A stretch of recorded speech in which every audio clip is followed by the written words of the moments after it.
Welcome back. So, let us continue from where we left off, but before that a quick recap of what we have done so far. In the last lecture I introduced the concept of intrinsic value. Intrinsic value we define as the ingrained worth of an asset, ingrained value of an asset, the internal value of the asset in some sense, and it is as computed by using a model by an investor. So, it is computed by a potential investor using a model that he perceives to be appropriate for the calculation of that valuation based on the inputs that are estimated by the investor himself. So, to that extent the intrinsic value is investor centric, and of course, it is also security centric. So, to reiterate, intrinsic value is arrived at by means of an objective calculation or a complex financial model rather than using the currently traded market price of the asset. Now, as I mentioned just now, intrinsic value is investor specific.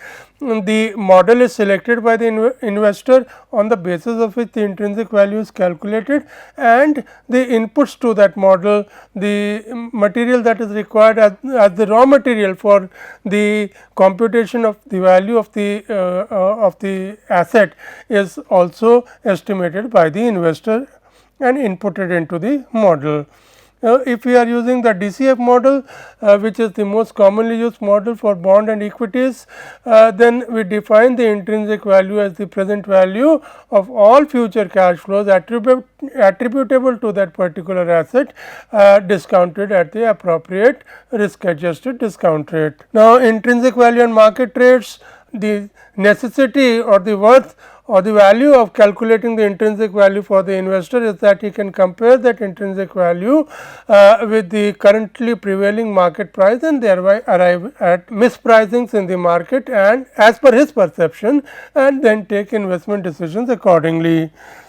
Now, the important thing is that because the inputs that go into the intrinsic value calculation as well as the model itself, the selection of the model itself is somewhat subjective. The normal practice is that the analyst uses or computes a range of intrinsic values, a range between what he feels the correct intrinsic value should lie, and then if the market price is outside that range, he comes to the conclusion or he infers that the asset is underpriced or overpriced as the case may be, and then he can take the appropriate risk decision.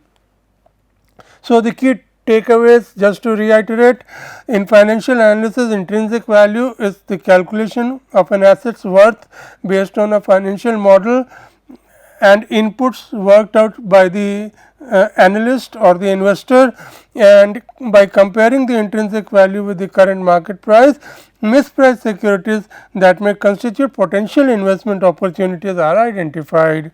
So, in the DCF model, as I mentioned, as is given in the formula right at the in the bottom right hand corner of your slide, we express the intrinsic value of an asset of a security as the present value of all future cash flows attributable to that security, discounted at the appropriate risk adjusted discount rate. Now, then I mentioned that we usually we usually represent the interest rates with suffixes to indicate the rate refers to what discounting period, or the rate is relevant to what investment period, because this is necessary because of the phenomenon of term structure of interest rates, which implies that the interest rate for a particular period is a function of the maturity of the deposit. In other words, if you make a deposit of 1 year, you get a different rate. If you make a deposit of 2 years, you get a slightly different rate, and for longer maturities, the rates may be even more divergent. So, keeping that in mind, we need to specify the rate at which the discounting is to be done, because we cannot use a common rate as such, because the cash flows are occurring at different points in time. Therefore, for discounting those cash flows, the appropriate rates which are relevant to those points in time need to be considered. Market price and intrinsic value. Now, the important thing is in the DCF model, let us go back to that. In this DCF model, as I mentioned, if I use the estimates of the interest rates and the cash flows as worked out by the analyst or the investor, what I get is the investor centric model, or the model or the worth of the asset as perceived by the investor.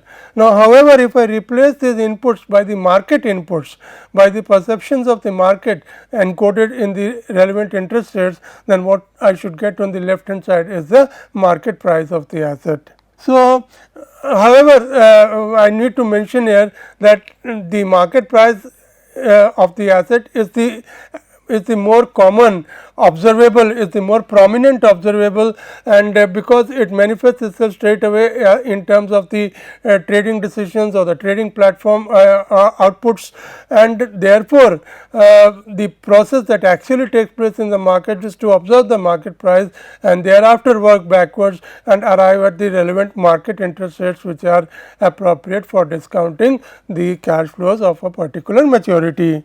Now, the important observation, as far as the fixed income securities are concerned, you see we have the advantage, and a very serious advantage, very significant advantage, that the cash flows that relate to the fixed income security are normally given by the contract of issue, normally given in the issue document, and therefore, there could be lesser variance or insignificant variance of the estimation of cash flows by the investor and by the market. In other words, the estimates of the market and of the investor as far as the numerator, that is the cash flows emanating from a fixed income security, are likely to be convergent, likely to be similar, because the cash flows essentially arise from the contract of issue which is encoded in the issue document.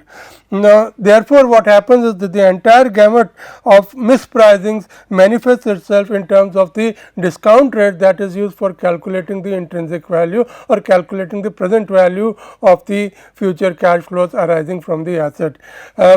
If you use the market estimates of appropriate interest rates, what you get on the left hand side is the market price, and if you use the investor specific interest rates, the interest rates as estimated by the investor, what you get is the investor based value or the intrinsic value of the asset, and therefore, you by comparison of the intrinsic value as estimated by the investor and what the market has estimated, we can arrive at appropriate investment decisions.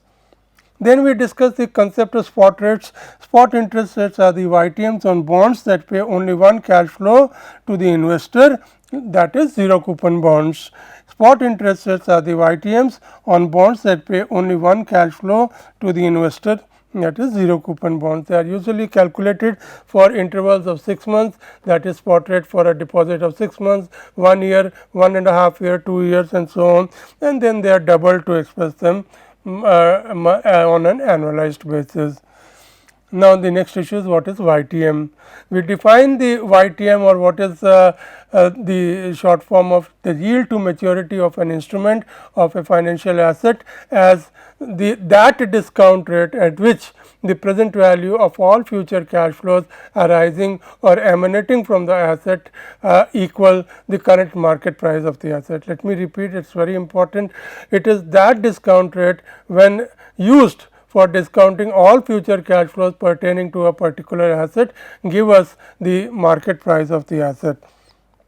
Now, the sources of return on the fixed income security, first of all we have the coupon payments, the coupon interest payments, then we have, if the investor is reinvesting those coupon payments, we can have interest on reinvested interest, that is interest on interest, and then finally, if the investor decides to liquidate the investment before the date of maturity of the instrument, he could end up with a capital gain or capital loss, which would be represented by the difference between the market price or the price at which the investment is liquidated by selling in the market less the carrying cost or the carrying value of the investment as represented in the books. What is carrying value? We will come back to it in this lecture. So, the coupon income is given by the first expression right at the top of the slide. The interest on reinvested interest is given by the second expression, and as I mentioned just now, the capital gains are given by the difference between the price of the asset on the date of maturity, on the date of liquidation, on the date of the end of the investment horizon, and the carrying value of the investment, where the carrying value is the amortized value on the date of sale calculated at the YTM at which the bond was purchased. I will elaborate this with an example later on in this lecture. Now, we come to the measures of yield. Nominal yield we have discussed is quite simple, straightforward. It is the coupon yield or the coupon rate. The current yield is given by the ratio of the annual coupon payments to the current market price of the instruments. Obviously, it does not consider the issue of reinvestment of coupon payments as well as the capital gain or loss on the liquidation of the investment. Then we talked about yield to maturity, which in fact this was where we were discussing at the end of the last lecture. So, let us continue from there. So, we define yield of maturity. In fact, it was defined a few minutes back as the discount rate that equates the present value of all future cash flows attributable to the asset to its current market price. So, the important thing here is that the yield to maturity depends on the pattern of cash flows encoded in the investment, encoded in the fixed income security as specified in the issue document. Pattern of cash flows includes number 1, the amount of those cash flows, the magnitude of the cash flows, as well as the points in time at which these cash flows occur, the timing of the cash flows. This is easily seen by reference to the examples. Here we have two bonds, bond A and bond B. Bond A has a stream of cash flows of 150 in year 1 and 1150 in year 2. Bond B has a cash flow of 650 in year 1 and 575 in year 2. The relevant spot rates are 8% and 12%, and we find the YTMs to be 11.72% and 10.42% respectively. So, clearly the YTM is a function of the magnitudes of the cash flows. Now, the YTM is also a function of the timing of those cash flows. We consider the same pattern of cash flows, pattern in the sense the magnitude of the cash flows. Again, we consider two bonds, bond A with payment of 150 at the end of year 1 and a payment of 1150 at the end of year 5 with no intermittent payments, and bond B with a payment of 650 at the end of year 1 and a payment of 575 at the end of year 5. We are and with no intermediate payments.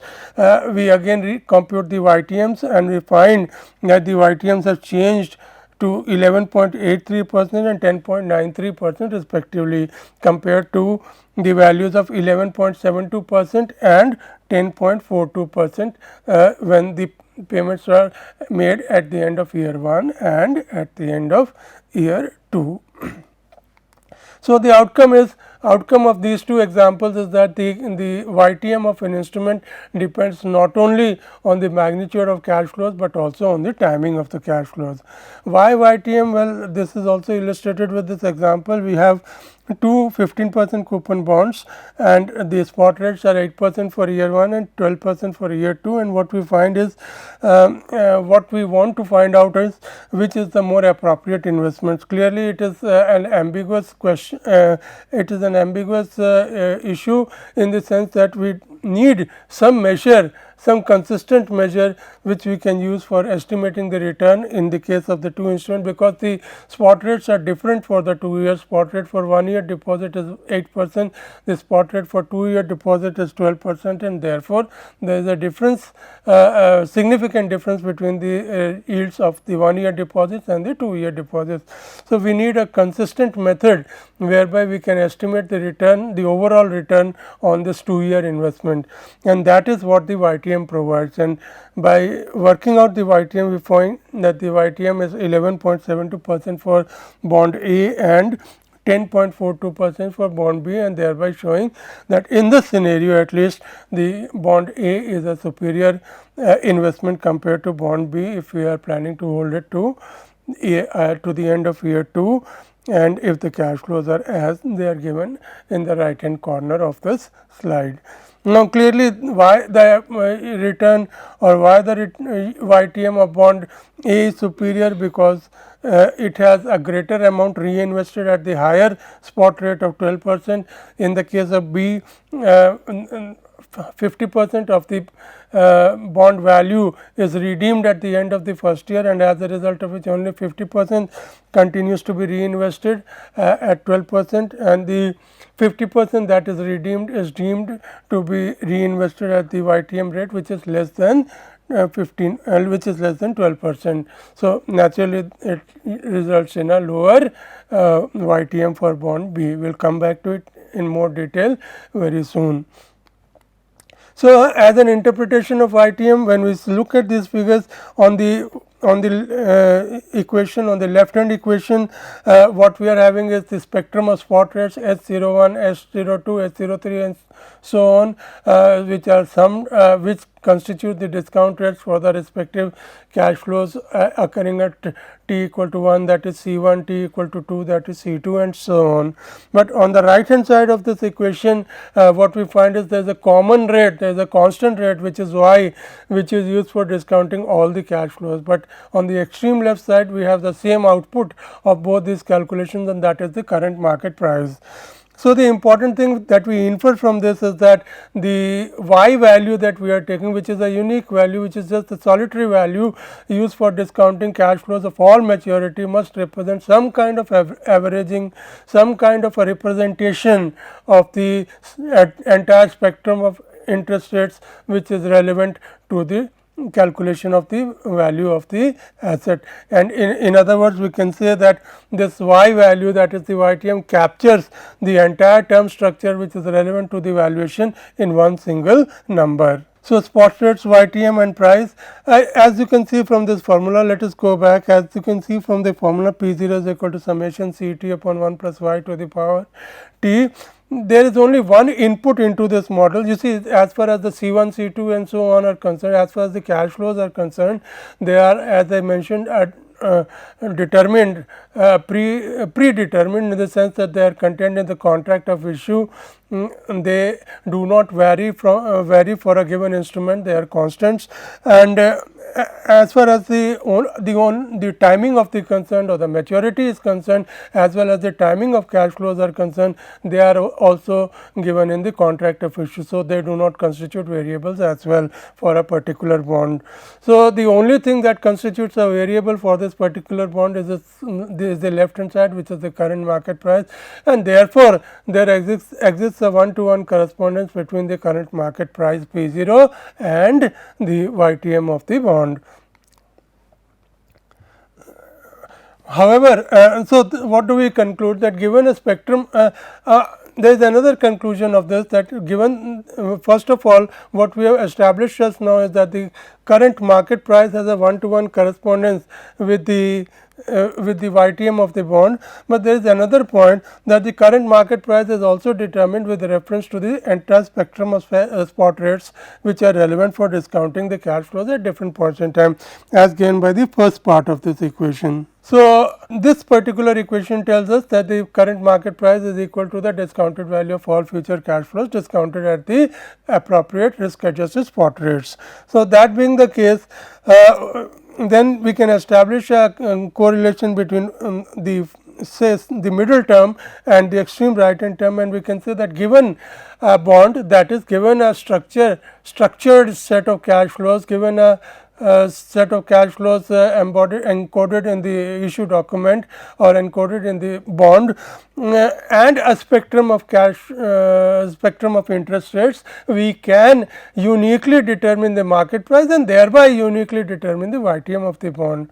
So, we have two inferences. Number one, there is a one-to-one correspondence between the current market price and the YTM of a bond, and number two, given a spectrum of spot rates, there is a unique correspondence or a one-to-one correspondence between the spectrum of spot rates in relation to a bond and the YTM of the bond. However, the converse does not hold, that is, if we are given a YTM of a bond, we cannot uniquely determine the spectrum of spot rates which are appropriate for discounting the bond. In other words, the converse, I mentioned just now that given a bond and given a spectrum of cash flows appropriate to discounting of the bond, we can work out its current market price, and therefore, we can work out its YTM uniquely. However, the converse, that is, given a YTM and given and obviously given the current market price which is obtainable from the YTM given the cash flows from the bond, we cannot work out the entire spectrum of cash flow, entire spectrum of interest rates. I am sorry, that reverse calculation we cannot do, the converse does not hold. This is illustrated by this example. We have two spot rates or a pair of spot rates relating to maturities of 1 and 2 years. One pair comprises of 8% for maturity of 1 year and 12% for a maturity of 2 years, and the other pair comprises of spot rates of 8.29% for 1 year and 11.80% for 2 years. And if you use this pair of spot rates, pair 1 consisting of 8% and 12% spot rates for 1 and 2 years respectively, and 8.29% and 11.80% respectively for 1 and 2 years, you arrive at the same YTM for a bond represented by the cash flows of 650 and 575 in year 1 and year 2 of 10.42%. In other words, let me repeat, given the spot rates of 8% and 12% for maturities of 1 year and 2 years, we get a YTM of 10.42% for cash flows of 650 in first year and 575 in the second year. Then we use the cash flows, same set of cash flows, but we use a different spectrum of spot rates, that is 8.29% and 11.80%, and again we arrive at a YTM of 10.42%. And this is the theoretical explanation. Because we have lesser equations than the degrees of freedom, we cannot uniquely determine the spectrum of spot rates corresponding to a given YTM.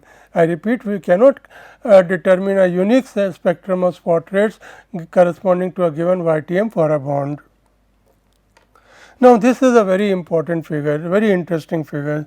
What does this figure represent? This figure represents the price of the bond at various YTMs, the price of the bond at various YTMs.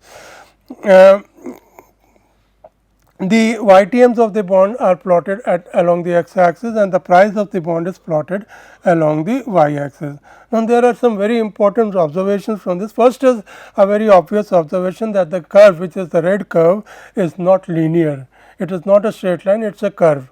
Now, what are the properties of this curve? Well, number 1, the slope of this curve is negative, as you can very well see, the slope of this curve is negative, and number 2, the magnitude of the slope goes on decreasing as the YTM increases. The magnitude of the slope goes on decreasing as we move more and more to the right, that is, as the YTM increases.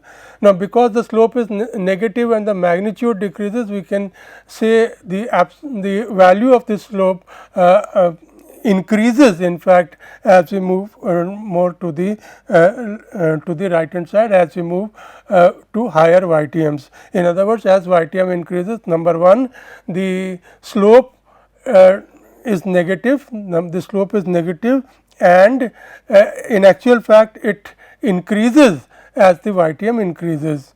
The slope is negative and it increases as the YTM increases, because slope is negative. Putting it in the language of differential calculus, we can say that the derivative of the price with respect to YTM is negative, number 1, and number 2, the second derivative of the price with respect to the YTM is positive. So, combining these two expressions, what we infer is that the yield price curve, that is the red curve in this particular diagram, is a convex curve, and that is, it is bulging towards the origin. As you can see from the shape of this curve itself, it is bulging towards the origin, and that is what is convexity. This curve is convex. So, it is not a straight line. I repeat, the first derivative is negative and the second derivative is positive, showing that the slope is negative to start with, and secondly the slope increases as the YTM increases. But because the slope is negative, the magnitude of the slope decreases as we increase the YTM. Anyway, so we will come back to this in more detail when we talk about interest rate risk, but for the moment we need to keep in mind that the curve is not a linear curve, and in fact it is a convex curve towards the origin. Now, the assumptions of YTM, this is very important. Let us start with this particular derivation. Suppose we assume that the reinvestment rate, that is the rate at which the coupons are reinvested by the investor, is equal to the YTM, we call it Y. Let us assume for a moment that there is an investor and he is reinvesting all the coupons that he receives at the YTM rate, which is equal to Y. And let us say, secondly, let us assume that the holding period of the investor is equal to the maturity of the bond. The holding period is equal to the maturity of the bond, capital T, that is. Then we work out the effective annual yield on this instrument using the formula, the standard formula, that is equal to total cash flows at maturity divided by the current price, and because we are working out the annual yield, we take the tth root of it, the capital Tth root of it, and we subtract 1 from this to arrive at the effective annual yield. And now, assuming that our bond is a level coupon bond paying a coupon of C, small c at the end of each year, annual level coupon bond paying a coupon of C at the end of each year, F is the face value. So, the actual coupon payment is C into F, and we multiply it by the future value interest factor of an annuity to work at what rate? At the YTM rate, at the reinvestment rate, to arrive at the future value of all coupons at the reinvestment rate on the date of maturity of the instrument, plus of course we will get back the redemption value of the instrument, which is assumed to be at face value.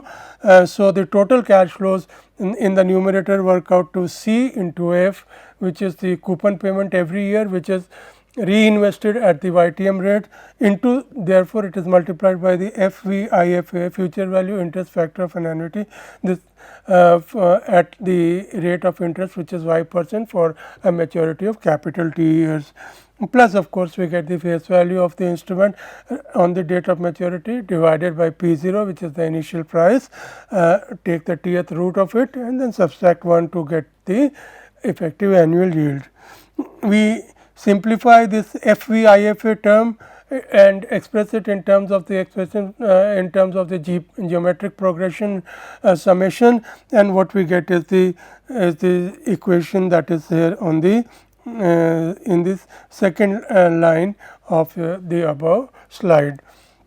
1 upon P0 is taken outside the brackets, and FVIFA y comma capital T is represented as 1 plus y to the power capital T minus 1 divided by y. This is by summing the geometric progression of the FVIFA. On simplification, doing a bit of algebra, taking 1 plus y to the power t common, what we arrive at is the expression that is on the right hand side of the second equation. Now, if you look at the expression within, the square brackets, look at the expression within the square brackets, this expression, this is nothing but the present value. It is the present value of what? Present value of all coupon payments calculated at the YTM plus the present value of the redemption value, which is equal to the face value, again discounted at the YTM. Let me repeat, the expression within the square brackets is equal to the present value of all coupon payments calculated at the YTM plus the present value of the face value, which is also the redemption value, and therefore, this must equate. This, by the definition of YTM itself, the expression within the square bracket must equate the current market price of the instrument P0. So, what we have here is that this expression, the expression within square brackets is equal to P 0, and when we substitute this equal to P 0, the P 0 in the numerator and denominator cancel each other, and what we end up is on simplification that R y is equal to y, that is the effective annual yield is equal to y, that is the YTM, effective annual yield is equal to YTM. So, what is the inference of this slightly extended algebraic stuff? The inference is that if we make two assumptions, if and only if rather we make two assumptions, one that the reinvestment rate is equal to YTM, and number two, the holding period of the investor is equal to the maturity of the instrument, then the effective annual yield derived by the investor is equal to the YTM of the instrument. Let me repeat, it is very important. If we make two assumptions, number one, the reinvestment rate is equal to YTM is equal to y, and number two, the holding period is equal to the maturity of the instrument, holding period of the investor is equal to maturity of the instrument. Under these two assumptions, the effective annual yield equals the YTM of the instrument. So, if we want that the YTM should reflect the true yield of the instrument, that these two assumptions must be implied, must be underlying in the calculation of YTM. That leads us to the next slide, implied assumptions of YTM. Now, if you look at the in fact, why the word implied is here is, I will come back to it. It is there because the formula for calculating the YTM, the formula itself for calculating the YTM encodes the assumptions that we are going to refer in just a minute. Number one, the reinvestment rate equals the YTM. This is the first assumption encoded in the YTM formula, and number two, the investor plans to hold the bond up to maturity. And these two are fundamental assumptions that are encoded in the formula itself. You do not have to impose them from outside. There is no you are not setting any constraints or whatever. They are part of the mathematical framework of YTM itself. To show that, we will come back to it in a minute. Now, but what is the consequence of this? The consequence is this, that because the holding period is equal to the maturity of the instrument, there is no uncertainty as to the value of the redemption proceeds, as to the value at which the investor is going to exit the investment. Why it is so? Because the holding period of the investment is assumed to be equal to the maturity, and the maturity value of the investment is already given. It is encoded in the issue document. So, it is predetermined, pre-ascertained, and it has nothing to do with the market. It will not fluctuate corresponding to market conditions, because it is there in the issue document, the contract of issue. So, what does it mean? It means that there is no uncertainty as far as the redemption value of the is concerned. It is absolutely known with absolute certainty, being a part of the issue document. And secondly, because the reinvestment rate is equal to the YTM is again a part of the formula itself. It is not imposed from outside. Again, there is no uncertainty, there is no unknowability, there is no randomness as far as the reinvestment rate is concerned. The very formula itself, as we shall see just now, the very formula itself gives us the result, or encodes the assumption that all intermediate coupon payments will be reinvested at the YTM rate. So, these two assumptions play a very significant role in the YTM, and I repeat, YTM turns out to be a correct measure of yield only under these two assumptions. Only if these two assumptions hold, then the YTM equals the effective annual yield, which is the correct yield on the investment. Now, what is the implication of this? The implication of this, that if you are given a bond, if you are given a spectrum of cash flows, and if you are given then the YTM is uniquely determined by the current market price. That is what I have been emphasizing, that there is a one-to-one correspondence between the price and the YTM. Now, we understand why it is so. It is so because there is no randomness encoded in the calculation of YTM. The only input is the current market price. As far as the reinvestment rate is concerned, YTM assumes that the reinvestment is at the YTM, and as far as the holding period is concerned, YTM assumes that the bond is going to be held up to maturity. So, with both of these inputted into the formula for calculating the YTM, we end up with an unambiguous situation where the market has no play, or the changes in the market price have no play except for the price at which the instrument is taken up or invested in. Now, what is reinvestment rate? Well, reinvestment rate is the rate at which the coupon payments are reinvested by the investor. Now, reinvestment rate equals YTM. Well, it is very clear from this one. In fact, both the assumptions are pretty obvious from this particular slide. If you look at the first assumption, that is reinvestment rate equals YTM, what I have done is I have simply multiplied both sides by 1 plus y to the power t. In the expression for YTM, I have simply multiplied both sides by 1 plus y to the power t, and you can see clearly on the right hand side what we get is that all the coupon payments are reinvested at a constant rate, which is the YTM rate. This is clear from this expression, the extreme right hand side expression. And secondly, as you can see from the formula on the left hand side of the slide, P0 is equal to summation I equal to 1 to capital T or T equal to 1 to capital T. What does it mean? Capital T is what? Capital T is the maturity of the instrument. So, we are summing all cash flows up to the maturity of the instrument. So, that is the second assumption, that the investor is holding the instruments up to the date of maturity of the instrument. So, both the assumptions are encoded within the formula for the YTM, that is the first formula on this slide. We will continue after the break. Thank you.